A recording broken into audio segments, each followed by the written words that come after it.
మీనా కోసం డబ్బులు దాచి తన కోసం మంగళసూత్రాన్ని కొని మీనా చేతిలో పెట్టిన బాలు. కుళ్ళుకుంటున్న ప్రభావతి మరియు రోహిణి. అసలు ఇదంతా ఎలా జరగబోతుందో తెలుసుకోవాలనుకుంటే ఇప్పుడే మా ఛానల్ని తప్పకుండా సబ్స్క్రైబ్ చేసుకుని మా వీడియోని ఒక లైక్ చేయండి. పక్కనే ఉన్న గంట సింబల్ మీద క్లిక్ చేసి మా ఛానల్ని సబ్స్క్రైబ్ చేసుకుని మా వీడియోని ఒక లైక్ చేయండి, అలాగే షేర్ చేయండి. ఇక బాలు అయితే మీనా కోసం చిట్టి కడుతూ ఉంటాడు. ఇక చిట్టి పూర్తయిపోవడంతో చాలా హ్యాపీగా ఫీల్ అయ్యి ఇక మీనా కోసం అయితే మంగళసూత్రం కొందామని అనుకుంటాడు. ఇక మీనా దగ్గరికి వెళ్తాడు బాలు అయితే. మీనా, ఇప్పుడు నీకు నేనేమిస్తే బాగుంటుందని నువ్వు అనుకుంటున్నావు? ఎందుకండి ఇప్పుడు ఎలా అడుగుతున్నారు? అయినా మనకి చాలా అప్పులు ఉన్నాయి కదా, ఆ అప్పులని తీర్చాలి కదా, అప్పుడు చూద్దాంలేండి ఏమన్నా కొనాలి అంటే అనిక. మీనా అంటే అది కాదు మీనా, నీకంటూ ఆశలు కోరికలు అలాంటివి ఏమి ఉండవా? ఉండాలి కదా, చెప్పు మీనా అనిక బాలు అడిగేసరికి నాకేముంటాయండి, అప్పుడెప్పుడో శబ్దం చేశాను, ఆ నల్ల పూసలు అవే అంతే, ఇంకంతకుమించి నాకేం అవసరం లేదండి. అయినా ఇప్పుడు మనం కష్టాల్లో ఉన్నామని నాకు తెలుసు, మీకు తెలుసు. ఇప్పుడు అలాంటివన్నీ ఎందుకు అడిగి ఇబ్బంది పెట్టుకుంటారు చెప్పండి అనిక మీనా అడగడంతో. అందుకే మీనా నీకోసం నేను పుస్తల తాడు తీసుకొచ్చాను అనిక. బాలు అయితే పుస్తల తాడు చూపించడంతో ఒక్కసారిగా షాక్ అయిపోయి చాలా ఆనందపడిపోయి కళ్ళల్లోంచి నీళ్ళు అయితే వస్తాయి మీనాకి. ఏంటండి, ఎందుకు కొన్నారండి? వద్దంటే ఎందుకు కొన్నారు మీరు అని మీనా అంటే, ఏం లేదు మీనా, నీకోసం నేను ఎప్పటి నుంచో డబ్బులు దాస్తున్నాను, చిట్టి కట్టి చిట్టి పాడాను ఇవాళ, అందుకనే ఆ డబ్బులతోనే నీకు బంగారం కొని తీసుకొచ్చాను మీనా, ఇదిగో నీ మెల్ల వేసుకో అని చెప్పేసి బాలు చెప్పడంతో ఇక చాలా ఆనందపడుతుంది మీనా. అప్పుడు సత్యం వస్తాడు. ఏంట్రా మీనా ఎందుకు ఏడుస్తుంది? ఏమన్నా అన్నవా నువ్వు అని సత్యం అంటుంటే, నాన్న నేను తనకి బంగారపు గొలుసు ఇచ్చాను నాన్న, అది చూసి తన కళ్ళలో నీళ్ళు తిరిగాయి అంది నాన్న విషయం అని బాలు చెప్పడంతో, రే ఇంత గొప్ప విషయాన్ని అందరి ముందు పిలిచి చెప్పకుండా ఇలా మీ ఇద్దరే బాధపడుతూ ఆనందపడుతూ చూసుకుంటారా? ఉండు అందరినీ పిలుస్తాను అనిక. సత్యం అయితే ఇంట్లో వాళ్ళందరినీ పిలుస్తారు. ఏంటండి ఎప్పుడు వాడి పిలిచేవాడు కాకిలాగా ఇవాళ మీరందరినీ పిలిచారేంటి కొత్తగా అని ప్రభావతి అడిగేసరికి, ఒకసారి అటు చూడు, మీనా చెప్పిన మాట బాలు నిజం చేశాడు. మీనా నీ దగ్గర శబ్దం చేసింది కదా, వాళ్ళ ఆయన కొంటేనే తన నల్లపూసలు కానీ మెల్ల పుస్తులతాడు కానీ ఏదైనా తను వేసుకుంటానని చెప్పింది. ఇప్పుడు ఆ కళ ఆ మాట నెరవేర్చాడు బాలుగాడు తెలుసా నీకు అని సత్యం అంటుంటే, ఏమైంది ఇప్పుడు, పుస్తులతాడు కొన్నాడే ఏంటి అని ప్రభావతి అంటుంటే, అవును పుస్తులతాడే కొన్నాడు, అదిగో మీనా చేతులు కనబడడం లేదా నీకు అని సత్యం చెప్పడంతో, అంటే పుస్తులతాడు కొన్నావా, అలా ఎలా కొన్నావురా అని, డబ్బులు ఎక్కడివిరా నీకు అనిక.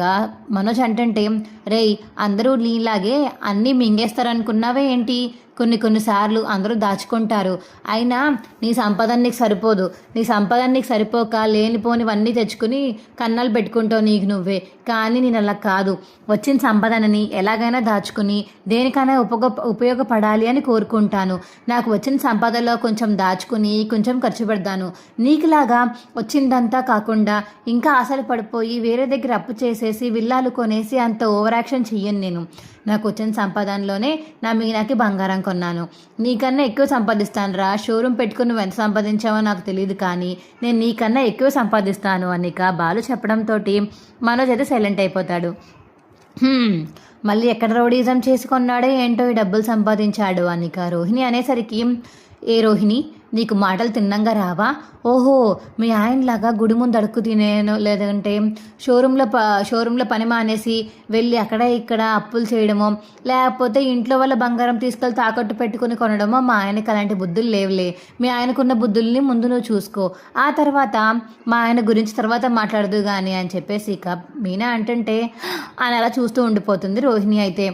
ఏంటి ఇప్పుడు ఆ మాటలు మాట్లాడతావు, అవన్నీ అవసరమా అని ప్రభావతి మీనాని అంటుంటే, లేకపోతే ఏంటత్తయ్య తను ఆయన ఇద్దరు మా ఇద్దరిని అన్నప్పుడు మీకు రాలేని కోపం నేనంటే మాత్రం వచ్చేసిందా?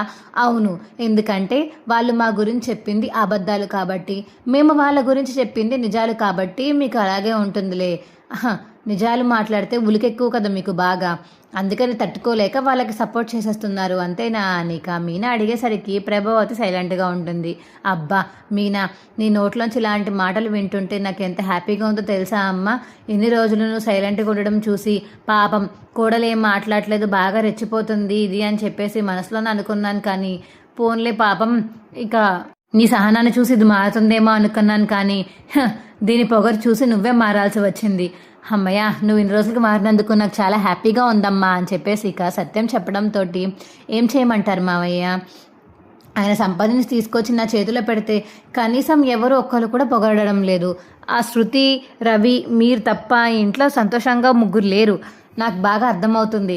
పోనీ చూసి సైలెంట్గా ఉండొచ్చు కదా, కులుకునేదా మనసులో కులుకోవచ్చు కదా, బయటికి అందరి ముందు అనాలా, ఇలా అలా అలా ఇలా అని అందరి ముందు ఇలా తిట్టాలా? అయినా ఆయన ఏమీ కావాలని అప్పు చేసి ఆయనలా కొనలేదు కదా. ఆయన మా ఇంచక్కడుగా డబ్బులు సంపాదించి నా కోసం దాచిపెట్టి చిట్టి కట్టి పాడి మరీ మెల్లో చైన్ తీసుకొచ్చారు. కొంతమందికి కృతజ్ఞత ఉండదులే, అయినా ఎంత చేసినా ఎవరికి కృతజ్ఞత ఉండదులే అని చెప్పేసి ఇక మీనా చెప్పడంతో ఇంట్లో వాళ్ళందరూ అలా చూస్తూ ఉండిపోతారు. చాలే, ఇప్పుడు మీ వాడే కొన్నాడు, ఎవరన్నా ఏమన్నా మాట్లాడుతున్నారా? ఏమీ అవసరం లేదు, కానీ నీక మీ పని మీరు చూసుకోండి అని ఇక బాలు అనేసి అందరినీ వెళ్ళిపోమంటాడు. మీనా నీ మెల్ల వేస్తాను మీనా అని చెప్పేసి ఇక పుస్తులతోడైతే మీనా మెల్ల వేస్తాడు బాలు. ఇక రోహిణి, మనోజ్ అయితే రూమ్లోకి వెళ్ళిపోతారు. ఆడే కొన్నాడే ఏంటి, నేను కూడా కొన్నాను కదా నీ పుస్తులతాడు. నాకంటే వాడు ఇంకా సన్నగానే చేయించాడు, నేనే మంచిగా చేయించాను అని ఇక రోహిణికి చెప్తాడు మనోజ్ అయితే. అమ్మో, ఈ మెల్లో ఉన్నది పుస్తులతాడు, నకిలీ అని తెలిస్తే మనోజ్ ఇప్పుడే నన్ను కొట్టేస్తాడేమో, భయం వేస్తుంది. ఏం తెలియకుండా చూసుకో దేవుడా, దేవుడా నువ్వే కాపాడాలి అని ఇక రోహిణి అయితే అనుకుంటుంది మనసులో. అవును నీ పుస్తులతో ఒకసారి చూపించి నాకు అని మనోజ్ అని అడిగేసరికి, ఎందుకు మనోజ్ అని రోహిణి అడుగుతుంది. ఏం లేదు, ఒకసారి చూపించు అని ఇక మనోజ్ అడిగేసరికి మెల్లోంచి తాళ్ళు తీసి చూపిస్తుంది రోహిణి. ఇదేంటిది, కలర్ ఫేడ్ అయినట్టుంది, గోల్డ్ ఫేడ్ అవ్వదు కదా.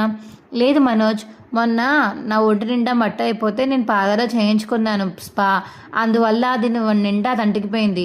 అది ఎప్పటి నుంచి నేను తోమలేదు, నేను తోముతానులే, సెట్ అవుతుంది అని ఇక రోహిణి చెప్పేసరికి, ఓహో సరే సరే చేయించు, మళ్ళీ నేను నీకు ఏది చేయించలేదు అనుకుంటారు, చేయించాను కదా చేయను ఇంచెక్కడగా, వాడికన్నా మంచిదే చేయించాను అని ఇక మనోజ్ అయితే చెప్తాడు రోహిణికి. చేయించావులే, ఈఎంఐలో తీసుకుని మరి చేయించు, ఇప్పుడు నా పరిస్థితి ఏంటో అని చెప్పేసి ఇక రోహిణి అయితే మనసులో అనుకుంటూ ఉంటుంది. మా వీడియో మీకు ఎలా అనిపించిందో కింద కామెంట్ సెక్షన్లో తెలియచేయండి. మా వీడియో కనుక నచ్చితే మా వీడియోని లైక్ చేసి తప్పకుండా మా ఛానల్ సబ్స్క్రైబ్ చేసుకుని పక్కనే ఉన్న గంట సింబల్ మీద క్లిక్ చేసి నోటిఫికేషన్స్ ఆల్లో పెట్టుకోండి. అప్పుడే మేము చేసే వీడియోలు మీకు రోజు వస్తుంటాయి. ఈ వీడియోని చివరి వరకు చూసినందుకు చాలా చాలా ధన్యవాదములు. Bye friends.